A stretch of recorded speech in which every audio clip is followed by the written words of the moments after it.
एक ऐसे गांव की है जहां दौलत से ज्यादा अकालमंदी की कदर की जाती थी। एक समय की बात है। एक छोटे से गांव में एक गरीब किसान रहता था। उसका नाम था रमलाल। रमलाल ने अपनी जिंदगी में बहुत मेहनत की थी, लेकिन किस्मत ने उसका साथ कभी नहीं दिया। उसके पास एक छोटा सा खेत था और दो लड़के। बड़ा लड़का मोहन बिल्कुल अपने पिता की तरह ही सीधा सादा और मेहनतकश था, लेकिन छोटा लड़का सोहन ज़ारा हटके था। ये खेती बाड़ी का काम भी ना कितना थकने वाला है।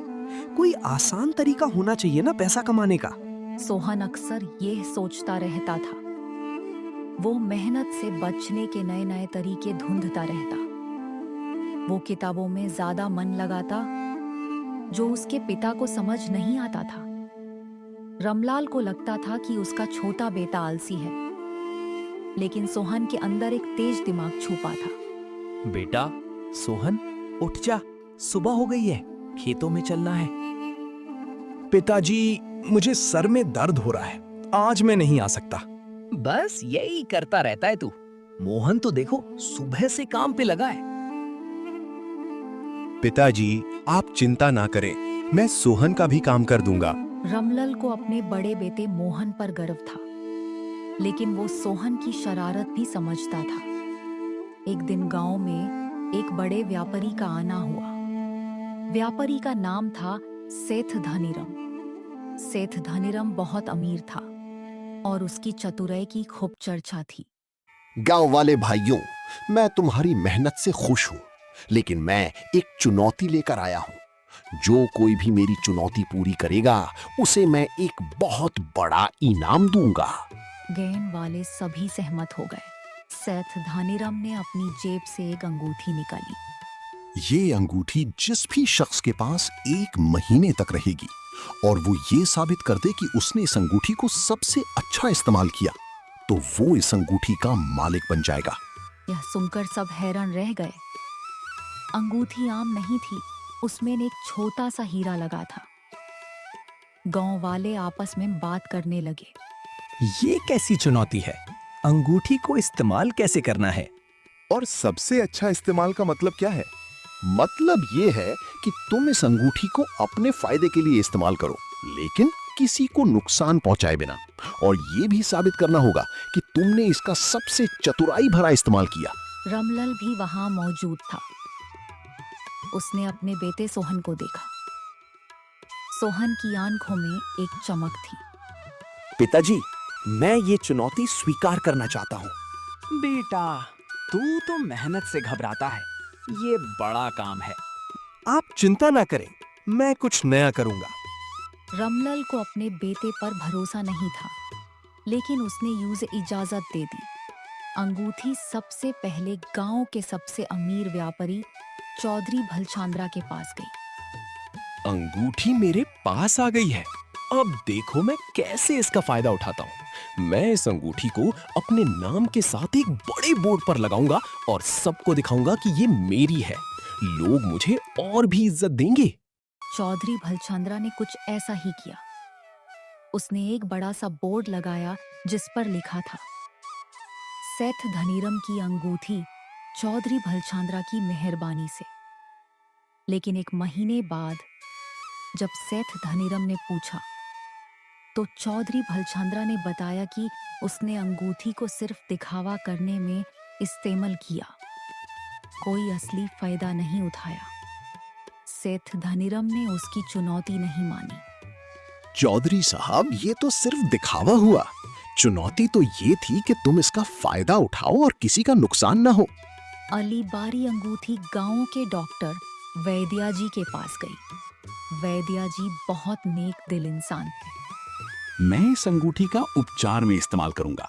जिसके पास ये अंगूठी होगी उसे मैं दवाई फ्री दूंगा और उससे कहूंगा कि वो अंगूठी को अपने पास रखे जब तक वो ठीक ना हो जाए।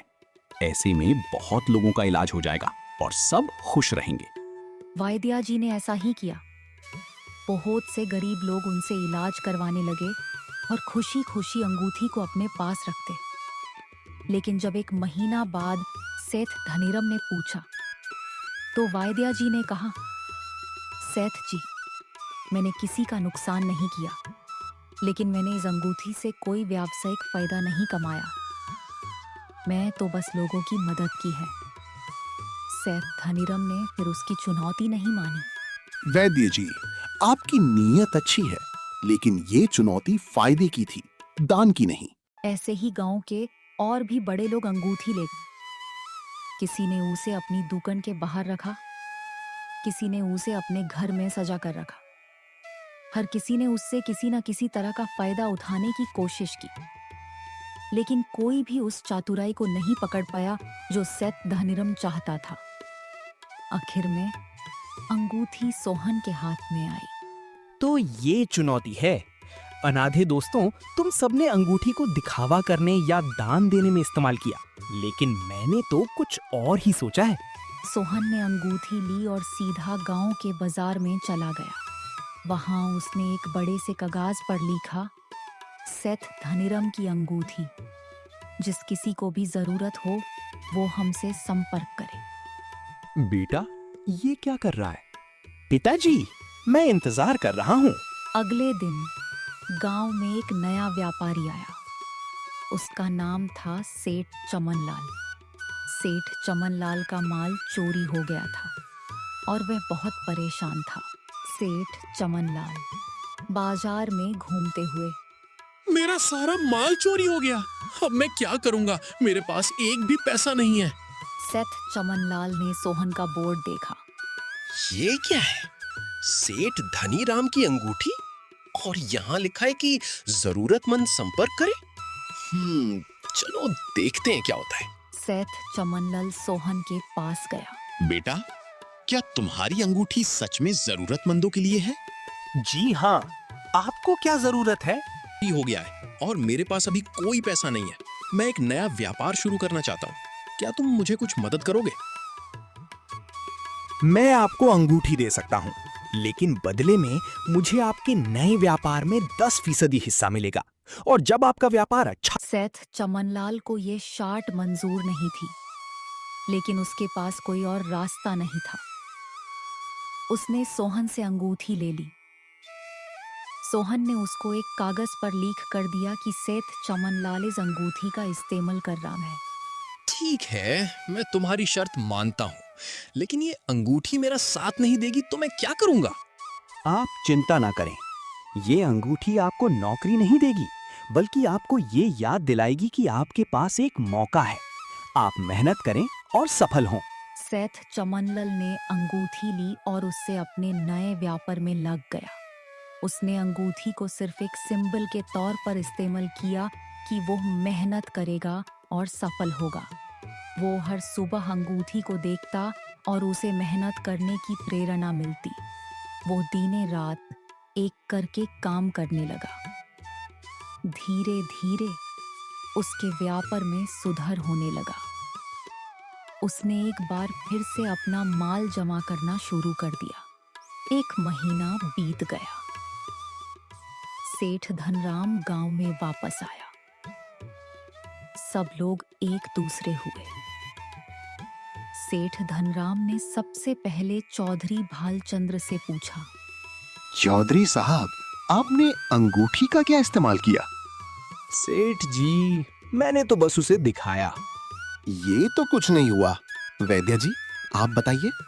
सेठ जी, मैंने लोगों की सेवा की। अच्छा, लेकिन कोई व्यावसायिक फायदा नहीं। सेठ धनीराम सबसे पूछते हुए सोहन के पास आया। और तुम लड़के, तुमने क्या किया? तुम्हारी अंगूठी कहाँ है? सेठ जी, अंगूठी तो मेरे पास नहीं है। क्या? तो तुमने क्या किया? सेठ जी, मैंने अंगूठी सेठ चमनलाल को दी थी। बदले में मैंने उनके नए व्यापार में 10% हिस्सा मांगा था, और उन्होंने ये वचन दिया था कि जब वो सफल हो जाएंगे तो वो इस अंगूठी को किसी और जरूरतमंद को दे देंगे। तो तुमने अंगूठी का इस्तेमाल कैसे किया? सेठ जी, मैंने अंगूठी का इस्तेमाल एक मौका बनाने के लिए किया। मैंने सेठ चमनलाल को एक मौका दिया जिससे वो मेहनत करके सफल हो सके, और मैंने उस मौके से उनके व्यापार में हिस्सा लेकर फायदा कमाया। सेठ चमनलाल ने अंगूठी को दिखावा नहीं बनाया, बल्कि उसे मेहनत करने की प्रेरणा बनाया। ये अंगूठी उन्होंने दिखाने के लिए नहीं, बल्कि काम करने के लिए इस्तेमाल की। सेठ धानीराम की आंखों में चमक आ गई। वो सोहन की तरफ देखने लगा और मुस्कुरा दिया। शाबाश लड़के, तुमने मेरी चुनौती को समझा। तुमने दिखावा नहीं किया, ना ही सिर्फ दान दिया। तुमने एक मौका बनाया जिससे एक जरूरतमंद को फायदा हुआ और तुमने भी उस फायदे में हिस्सा पाया। तुमने असल में चतुराई दिखाई है। ये अंगूठी अब तुम्हारी हुई। पूरा गांव देखता था। रामलाल को अपने बेटे पर गर्व हो रहा था।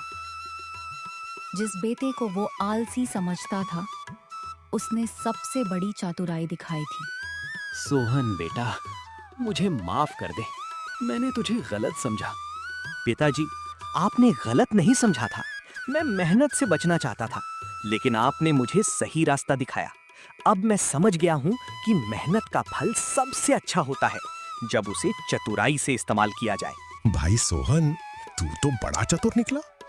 बड़ा भाई, तुम्हारी मेहनत और मेरी चतुराई मिलकर हमेशा जीतेगी।